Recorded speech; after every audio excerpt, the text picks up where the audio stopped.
이렇게 귀한 교회에 또 은혜 가운데 성장하는 교회에 와서 말씀을 전한다는 것이 목회자에게는 큰 또 선물이고 기쁨이 되는 것 같아요. 제가 이렇게 저는 구리에 있는 별내 아십니까? 별내가 8호선에 있는데 그 옆에 갈매라는 동네 이제 교회가 세워지게 됐고 제가 거기서 차를 타고 오면서 장성민 목사님을 묵상하게 됐어요. 하나님을 묵상해야 되는데 장성민 목사님 묵상하다가 삼행시 이름 삼행시가 좀 생각이 난 거예요. 그래서 장해서 장성민 목사님은 성령의 민감한 사역자다 이렇게 생각이 돼서 네, 박수를 주시나요? 네, 감사합니다. 그래서 장성민 목사님과 성령의 민감한 사역자와 함께 교회를 일구어 가시는 우리 성도님들 얘기 많이 들었습니다. 말씀과 기도에 또 전념하고 또 이 지역을 위해 쓰고 수고하는 이야기들을 들을 때 너무나 기쁘고 행복한 것 같아요. 함께 동역자로 또 함께 서가는 것 자체가 앞으로도 계속 그런 또 은혜가 있는 그런 교회가 되기를 바라고 또 소망합니다. 그 미국의 목회자이면서 그리고 저술가인 폴 트립이라는 사람이 있는데요. 그분이 쓴 책에 고난이라는 책이 있는데요. 그 고난이라는 책에 이런 글귀가 하나 있습니다. 고난은 누구에게나 중립적이지 않다. 고난당하는 사람이 이해해야 할 중요한 점이 있다. 그것은 고난을 당하는 사람 누구나 단순히 현재 일어난 고난을 겪는 것이 아니라 여기서부터 좀 저도 눈여겨보게 됐는데 스스로가 그 일을 대하는 방식대로 고난을 겪게 된다는 것이다. 우리 자신이 고난을 이제 당하고 겪게 되는데 고난을 대하는 방식대로 고난을 경험하고 있다. 이렇게 분석을 하고 있더라고요. 왜냐하면 고난을 대하는 태도와 그리고 생각이 자신이 당하고 있는 고난에 영향을 미치기 때문에 그렇다는 거예요. 최근에 어떤 고난, 어떤 어려움들이 좀 있으신가요? 인생을 사는데 고난이 없고 어려움이 없는 사람은 없는 것 같아요. 너무나 고단한 인생을 우리가 살고 있는데 최근에는 남부지방은 또 그간 호우로 인해서 어려움이 있고 또 폭염 때문에 힘들고 또 그 외에 또 직장과 또 여러 상황들에 어려움이 있는데 성경에 보면 고난을 통과한 사람들이 많이 나오죠. 그런데 앞서 말한 것처럼 그 고난을 어떻게 대하느냐에 따라 고난을 경험하는 방식이 달랐던 것 같아요. 오늘 본문은 오래 신앙생활을 하신 분들은 잘 아는 한나의 이야기입니다. 한나의 이야기인데 난임의 여인이었고 열리지 않는 태의 문 앞에서 하나님께 기도했던 여인이었습니다. 마음이 힘들고 소망이 없었던 여인이었는데 그 고난 가운데 하나님이 선물을 주시잖아요. 사무엘이라는 귀한 아들을 주십니다. 이 여인이 고난을 대하는 방식과 그리고 고난을 하나님이 어떻게 또 이용하시는 사용하시는지 그런 이야기를 좀 다루고 싶어요. 한 두 가지 정도 보기를 원하는데 첫 번째는 하나님의 위로가 세상의 위로보다 더 크다. 하나님의 위로가 세상의 위로보다 더 크다라는 이야기입니다. 1절 2절 다시 보시면 1절에 에브라임 산지 라마다임 소빔에 에브라임 사람 엘가나라 하는 사람이 있었으니 그는 여로함의 아들이요 엘류의 손자요 도우의 증손이요 숲의 현손이더라. 2절 보니까 그에게 두 아내가 있었으니 한 사람의 이름은 한나요 한 사람의 이름은 분인다라. 분인나에게는 자식이 있고 한나에게는 자식이 없었더라. 엘가나에게 이런 그 가문 혈통을 이야기하는 이유는 그만큼 괜찮은 집안이란 얘기예요. 가문이 있고 그리고 혈통이 확실한 집안이었다. 부족함이 없는 집안이었는데요. 이런 엘가나에게 두 여인이 있었습니다. 아내가 두 명의 아내가 있었는데 한 명은 자녀가 있었고 한 명은 자식이 없었다. 이렇게 기록되어 있고 성경에서 이름을 쓰는 순서는 다 의미가 있습니다. 첫 번째 누가 나오냐면 한나가 나오는데요. 한나가 원래 부인이었고 그리고 한나가 아이를 낳지 못하니까 아마 첩같이 두 번째 부인으로 이제 분인다를 얻은 것 같아요. 당시 아이가 없었다는 것은 사회적 분위기에서 여인의 어떤 지위와 그리고 신분이 좀 달라지는 요소가 되었기 때문에 상당히 처량한 신세가 될 수 있는 그런 상황이었습니다. 근데 더한 것은 옆에 있는 분인나가 한나를 괴롭히는 거죠. 너무 힘들게 하는 거예요. 매년 엘가나가 실로에 올라가서 하나님께 예배하고 제사 드릴 때마다 한나를 분인나가 더 많이 괴롭혔습니다. 이유는 엘가나가 제사를 드리고 와서 제사 제물을 나누는데 가족들에게 아마 화목제였던 것 같은데 다 이렇게 하나씩 주다가 한나에게만 더 주는 거죠. 갑조를 주는 거예요. 그러니까 분인나가 이해할 수 없는 거죠. 내가 사랑은 더 많이 받고 있는 것 같고 내가 아이도 낳아줬는데 나에게는 사랑이 없네. 그러니까 그 사랑 결핍에 화가 나서 분인나가 한나를 괴롭히기 시작합니다. 오늘 6절 7절에 나와 있는데요. 여호와께서 그에게 임신하지 못하게 하심으로 그의 적수인 분인나가 그를 심히 격분하게 하여 괴롭게 하더라. 언제? 7절 매년 한나가 여호와의 집에 올라갈 때마다 남편이 그같이 하매 분인나가 그를 격분시키므로 그가 울고 먹지 아니하니. 격분시키다, 몹시 괴롭게 하는 거잖아요. 분노하게 만드는 겁니다. 분인나에게 자식이 있었습니다. 근데 오늘 본문에 보면 이 자녀라는 이게 복수거든요. 자녀가 많았어요. 많았는데 한 명도 없는 한나를 이렇게 괴롭혔습니다. 근데 이렇게 괴롭힐 때마다 남편 엘가나는요, 한나를 위로했어요. 내가 있는데 왜 슬퍼합니까? 내가 10명의 아들보다 더 낫지 않습니까? 제가 이 엘가나를 보면서 이런 단어가 좀 떠올랐습니다. 여러분 잘 들어보셨는지 모르겠지만 민구, 등신, 바보 이런 게 좀 떠올랐습니다. 민구, 등신, 바보. 그러니까 분인나 모르게 시기하지 않도록 조용히 사랑해주면 되고, 내가 널 아끼고 있다 얘기해주면 되는데 행동을 하거나 2배로 더 주면 되고. 근데 그렇게 하지 못하고 내가 10명의 아들보다 더 낫지 않냐, 말도 안 되는 얘기를 하고 있는 거죠. 그러니까 아내의 고통이 무엇인지 전혀 알지 못하는 거죠. 제가 이 사람 보면서 한 사람이 떠올랐습니다. 성은 김이고 이름은 YS, 전대요. 이제 아내의 마음, 여인의 마음을 전혀 모르는 그런 사람이잖아요. 그러니까 한나의 진짜 고통의 원인이 무엇인지 모르는, 그런 공감해주지 못하는 센스 없는 남편이라고 할 수 있습니다. 한나의 아픔이 뭐예요? 우리가 잘 아는 것처럼 구약 시대에 아이를 가지지 못하는 건요, 어떻게 보면 큰 결핍이에요. 큰 결핍, 실패자입니다. 자녀가 많다는 것은 그만큼 가족의 노동력이 많다는 거고, 내가 이제 이 땅을 떠날 때 나를 책임져 줄 수 있는, 장례를 해줄 수 있는, 그런 부모가 늙었을 때 또 부양할 가족이 되는 그런 거라고 할 수 있는데, 아이가 없다고 하니까 얼마나 괴롭고 힘들었겠습니까? 그래서 아이가 없을 때 이 부인은 종종, 종을 통해서라도 이제 아이를 얻고 싶어서 분인나를 이제 얻었겠죠. 엘가나는 애써 위로해 주려고 애를 썼는데 위로가 되지 않았습니다. 저 여러분의 인생 가운데 문제가 있으면 잘 안 풀릴 때가 있잖아요. 때로는 어려움이 찾아올 때가 있습니다. 그때 위로해 줄 것을 많이 찾지 않습니까? 주변의 것을 많이 찾아보죠. 하나님 말고 다른 것 찾기가 너무 쉬운 것 같아요. 우리 위로를 사람이나 물질이나 때로는 쇼핑이나 여행이나 그런 것들로 위로를 받기도 합니다. 먹는 것을 통해서 위로를 받기도 하죠. 요즘 젊은이들이나 청소년들은 이런 영상, 쇼츠 영상을 보면서 많은 위로를 얻는 것 같아요. 저희 아들도 고등학교 1학년인데 그때가 가장 행복한 것 같아요. 근데 그러나 세상이 주는 위로는요, 아주 순간적인 위로잖아요. 작은 위로입니다. 얼마 가지 않습니다. 영원하지 않아요. 완벽한 위로는 저와 여러분이 알듯이 하나님의 위로밖에 없습니다. 그래서 세상이 주는 위로에 붙들리면요, 우리는 하나님의 위로를 무시하게 되어 있어요. 중독이 그런 느낌이 있는 것 같아요. 나의 스트레스 해소할 것을 찾자 하면서 때로는 게임, 도박, 술이나 음란물이나 이렇게 가죠. 근데 거기에 해답이 없잖아요. 제가 이제 군에서, 제가 좀 호리호리해 보이지만 저도 군에서 군종 목사로 있었거든요. 제가 이제 장교로 있었는데 군에서 이제 군목으로 병사들과 장병들을 이제 돌보는 일들을 3년 정도 하고 왔습니다. 강원도 양구 동면 원당리 3반, 들어도 잘 모르시겠죠. 네, 북한이 더 가까웠던 지역입니다. 어떻게 보면 철책선을 맡은 부대 그런 장병들을 섬기고 그랬는데 27살에 제가 목사 안수를 받고 군에 들어갔어요. 들어갔더니 할 게 너무 많은 거예요. 한 교회를 맡는데 새벽 기도회도 있고 주일날도 여기저기 다니다 보니까 한 7번 정도 예배를 드린 것 같아요. 쉴 새 없이 다녔는데, 그리고 수요 예배도 있고, 그리고 또 그렇게 교회를 섬길 뿐만 아니라 이제 군에서 원하는 그런 교육들, 위문들 이런 거 하고 지나갔는데요. 1년 동안 하는데 너무나 힘든 거예요. 이게 너무나 힘들고 어렵다. 그래서 그런 가운데 이 힘들게 보내는 이 시간에 이 모든 것이 하나님께 달려있는데 내가 뭘 하고 있나, 이런 생각이 드는 거예요. 하나님으로부터 위로받지 않으면 내가 살 수 없는 인생인데 깨닫고 군종병과 우리가 좀 시간을 정해서 같이 기도하자. 새벽마다 좀 기도하고 또 그랬는데, 하나님, 저에게 이 자리가 너무나 힘듭니다. 이 십자가 짐을 지고 가는 게 너무나 어렵습니다. 하나님 좀 도와주십시오. 긍휼히 여겨주십시오. 전방이다 보니까 철책선에 있는 부대원들이 항상 있는 부대였어요.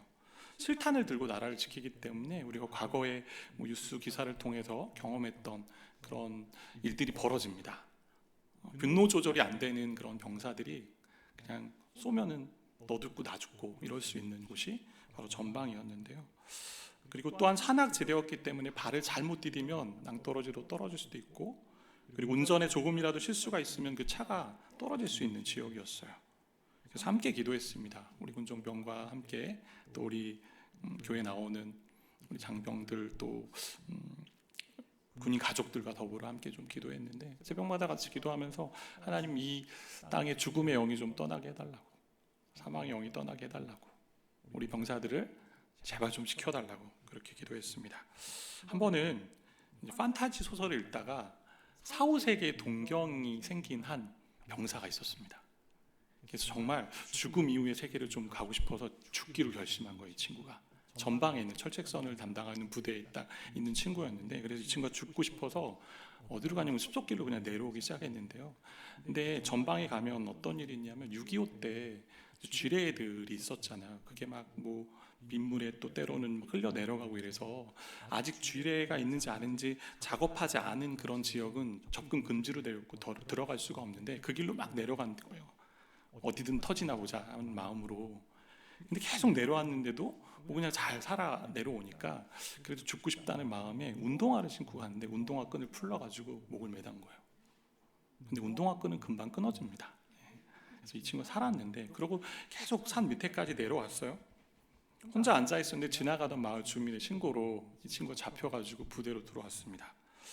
부대에 돌아와서요, 제가 상담을 했어요. 이 친구한테 왜 그렇게 했는지, 어떤 이유에 그렇게 했는지, 뭐가 문제가 있는지, 가정에 문제가 있냐, 아니면 때로는 뭐 여자친구가 떠났냐 뭐 했는데 자기도 왜 그랬는지 모르겠다는 거예요.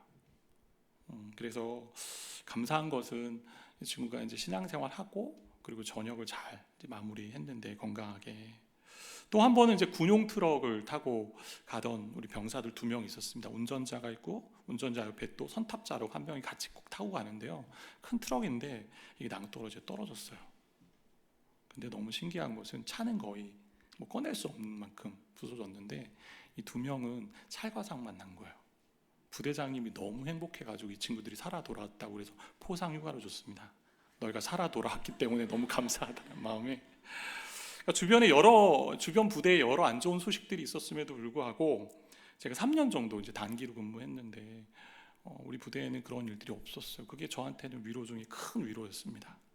하나님 우리를 또 위로해 주시는구나. 세상이 주는 위로에 머물면요, 하나님의 위로를 누릴 수가 없어요. 그러니까 우리의 기도에 대한 응답이 지체되기도 하죠. 근데 그렇게 지체되는 것은요, 하나님의 위로를 붙들기 위함이고 더 큰 위로를 경험하기 위함이라는 사실이랍니다. 그것을 우리가 잊지 않았으면 좋겠습니다. 주 안에서 사랑하는 우리 위례교회 성도 여러분, 풀리지 않는 상황이 있습니까? 혹시 어려움 가운데 계십니까? 하나님의 위로를 경험할 기회로 하나님이 사용하실 줄 믿습니다. 그런 은혜가 있기를 바랍니다. 2번째는 나의 기도가 하나님 나라를 위한 씨앗이 될 수 있다. 저와 여러분의 기도가 하나님 나라를 위한 씨앗이 될 수 있습니다. 한나의 기도가 의미가 있는 것은요, 그 기도를 통해서 하나님의 구원 역사가 새롭게 시작됩니다. 그러니까 한나의 아이 없음은요, 개인적인 문제일 뿐만 아니라 당시 이스라엘의 어려운 상황을 묘사하는 이미지도 돼요. 당시 이전의 시대가 뭐였냐면 암흑시대라 할 수 있는 여러분이 잘 아는, 저와 여러분이 아는 사사시대였습니다. 왕이 없어서 자기 소견에 옳은 대로 행했던 시대였습니다. 그때 그냥 시즌에 따라 하나님께서 군사적인 정치적인 지도자를 세우셔서 사사를 세워서 이스라엘 백성들을 구원했지만 또다시 타락하고 또다시 이방 나라의 압제에 이제 어려움에 빠지는 일들이 있었잖아요. 그런데 이때 한 여인의 기도를 통해서 하나님이 이스라엘의 새 역사를 시작하시는 거죠. 무너진 이스라엘을 세우는 준비로 하나님이 사용하십니다. 다윗 왕을 세우는 인물로 사무엘을 이제 허락하시는 거잖아요. 하나는 자식이 없는 개인적인 문제를 좀 치료해달라, 치유해달라, 이거를 좀 회복시켜주고 이 기도에 응답해달라고 기도했지만 하나님 놀랍게 응답하셨죠. 자기의 개인적인 문제였지만 한 시대 역사를 준비하는 응답으로 인도하셨습니다. 기도는 저와 여러분이 기도하는 건 씨앗을 심는 거예요. 답답한 가운데 기도를 심으면 씨앗이 심기면 잎이 나고 열매를 맺게 됩니다. 왜냐하면 기도는 우리가 일하는 것이 아니고 하나님이 일하시는 통로가 되기 때문에. 그래서 한나는 아픔 속에서 눈물로 마음이 괴로운 가운데 통곡하며 기도했다고는 본문은 말하고 있어요. 그 눈물의 기도를 하나님이 사용하신 거죠. 하나님은 한 여인의 슬픔과 고통에 그 신음을 새 역사를 위한 밑거름으로 만들어 주셨습니다. 그런데 흥미로운 것은요, 한나의 기도를 잘 보면 시작과 끝에 이제 하나님의 개입하심이 이제 연결된 걸 볼 수 있는데, 오늘 11절 우리 같이 한번 읽어볼까? 11절입니다. 함께 읽겠습니다. 서원하여 이르되 만군의 여호와여, 만일 주의 여종의 고통을 돌보시고 나를 기억하사 주의 여종을 잊지 아니하시고 주의 여종에게 아들을 주시면 내가 그의 평생에 그를 여호와께 드리고 삭도를 그의 머리에 대지 아니하겠나이다. 기도를 잘 보시면요, 간구가 있고 서원이 있잖아요. 간구하고 서원이 있습니다. 그러니까 고통을 돌아보시고 생각하시고 또 잊지 아니하시고 아들을 달라는 간구가 있고, 그렇게 아들을 주시면 제가 그 아들을 하나님께 드리겠습니다 라는 서원이 들어있는데, 그래서 이 기도를 잘 보면 받음과 드림이 같이 있는 기도죠. 받은 걸 또 드리는 기도가 되는 거잖아요. 근데 이것이 하나님의 계획 속에 있다는 것을 우리 5절과 6절을 통해 알 수 있어요. 하나님이 태를 막으셨기 때문에, 태문을 막으셨다고 되어 있잖아요. 임신하지 못하게 하시기 때문에. 그러니까 눈물로 드린 개인 문제 해결의 기도가 하나님의 역사를 이루는 기도로 하나님이 사용하셨다라는 걸 볼 수 있습니다. 분명 한나도 하나님이 이제 태를 닫으셨다는 사실을 알았을 것 같아요. 그럼에도 그녀는 포기하지 않고 고통 속에서 하나님의 주권을 의지한 기도였습니다. 그래서 보통 서원하면 이런 공식이 돼요. 하나님 A를 주시면 제가 B를 드리겠습니다. 예를 들면 이런 거죠. 하나님 이 기도 제목을 응답해 주시면 제가 이렇게 헌신하겠습니다. 그런 개념이잖아요. 근데 오늘 이 기도에 보면 이 받음과 드림의 이 기도는 A를 주시면 A를 드리겠다는 기도예요. A를 주시면 A를 드리겠다. 이것을 어떻게 좀 설명할 수 있냐면, 저는 이렇게 좀 보고 싶은데, 하나님이 이 기도를 사용해 주세요예요. 하나님이 기도를 사용해 주세요. 제 기도를 사용해 주세요. 보통 개인의 필요와 원함을 구하는데 그렇게 기도하는 가운데 방향을 바꾸어 가신 거죠. 하나님 한나의 기도를 사용하셨습니다. 그래서 하나님 나라의 뜻과 또 하나님 나라를 구하는 기도로 사용하신 거죠. 결국 이 기도는 하나님 제 기도를 사용해 주세요 라는 기도입니다. 하나님 주권을 인정하는 기도라고 할 수 있죠. 주 안에서 사랑하는 우리 위례교회 성도 여러분, 일상의 필요를 구하는 개인의 기도가 어떻게 하나님 나라를 위한 씨앗의 그런 기도로 바뀔 수 있을까요? 목회자 또 선교사, 하나님 제가 이렇게 사명자로 헌신할 테니 무엇을 들어주십시오, 이런 식의 기도를 말하는 게 아닙니다. 하나님 열심히 기도했으니까 열매 주십시오, 이런 것도 아닙니다. 우리의 고통의 상황을 하나님께서 어떻게 선하신 목적을 위해 사용하시는가를 보아야 된다라는 거죠. 제가 이제 성도들 위해서, 저희도 똑같이 이제 개척됐으니까 4년 차에 접어들어서 이제 성도들과 더불어 교회를 세워가고 있는데, 성도들 위해서 많이 구하는 것이 있습니다. 하나님 나라의 복을 누리고 또 하나님과 함께하는 복, 또 하나님과의 관계 속에서 누리는 은혜, 복음의 풍성함을 누리는 복, 이런 것들을 위해서 기도하는데, 근데 담임 목사가 되니까요, 그런 것도 그런 거지만 더 많이 기도하는 게 뭐냐면, 저 성도를 볼 때 저 성도의 연약한 부분 하나님 좀 채워주십시오. 물질이 부족하네요. 질병이 있네요. 그리고 관계 속에서 어려움이 있네요. 가정에 필요한 것을 좀 채워주시고, 또 관계와 직장과 또 사업의 문제를 좀 해결해 주십시오. 그리고 저 청년의 좀 시험에 길을 좀 열어주셔서 합격할 수 있도록 해주십시오. 이 기도를 더 많이 기도하는 것 같아요. 그런데 한나의 기도처럼 저와 여러분이 기도하는 중에요, 기도의 숙성 과정을 거치게 되면 우리의 기도를 하나님 사용해 주세요 라고 하면, 우리가 구하는 이 기도를 통해 하나님 나라를 위한 씨앗으로 하나님 이용하신다는 거예요. 사용하신다는 거예요. 그래서 문제 이면에 있는 하나님 관점으로 기도하는 것을 이제 보게 되고요, 그리고 결국 그 기도를 통해 하나님 나라와 하나님 나라의 비전을 이루어가는 도구로 사용해달라 간구하게 된다는 거죠. 그래서 저와 여러분의 상황 앞에서 주님이 인도해 주셔서 하나님의 일을 위해 쓰이는 도구로 기도해달라고 하면 그렇게 이루어진다는 것입니다. 그래서 두 가지만 이런 전제에 좀 적용을 하면 좋을 것 같아요. 어떻게 나아가면 좋을까? 오늘 첫 번째 적용을 하면, 모든 자극을 기도의 자극제로 좀 삼자라는 거예요. 모든 자극을 기도의 자극제로 삼자. 한나를 가장 힘들게 했던 존재는 분인나였습니다. 그런데 한나는 그저 하나님 앞에 가서 계속 기도합니다. 영혼을 쏟아붓는 기도하죠. 그래서 한나의 기도를 이렇게 묘사하죠. 우리가 읽지 않았지만 12절 보면 그가 여호와 앞에 오래 기도하는 동안에 오래 기도했다. 15절 여호와 앞에 내 심정을 통한 것뿐이오니 저의 마음을 주님 앞에 쏟아 놓았다라는 표현이잖아요. 그러니까 오래 앉아서 심정을 토하는, 그리고 통곡의 이런 기도를, 그리고 영혼을 다 쏟아붓는 기도를 했다는 것입니다. 괴로움 때문에 간절하게 울며 한나가 기도했습니다. 전부를 내려놓는 기도죠. 우리도 이렇게 기도해야 된다. 충분히 기도의 자세를 우리는 배울 수 있습니다. 근데 이렇게 기도했던 여인인 한나는요, 이렇게 기도하며 나아가는 그 과정 속에서 모든 외부의 자극을요, 기도하는 자리로 가지고 갔다라는 거죠. 원수 같은 분인나의 공격에 반응하지 않습니다. 오직 하나님께만 나아갑니다. 그러니까 자신에게 오는 부정적 자극을요, 기도의 디딤으로 사용하는 거고, 기도로 나아갈 수 있는 또 이런 동기부여가 되는 자극제로 사용했다라는 거예요. 그리고 남편에게 저 분인나 좀 어떻게 해주세요 라고 얘기하지 않습니다. 오직 하나님께만 무릎을 꿇었습니다. 그러니까 인간 문제 해결은요, 우리가 잘 아는 것처럼 하나님을 만나 해결되잖아요.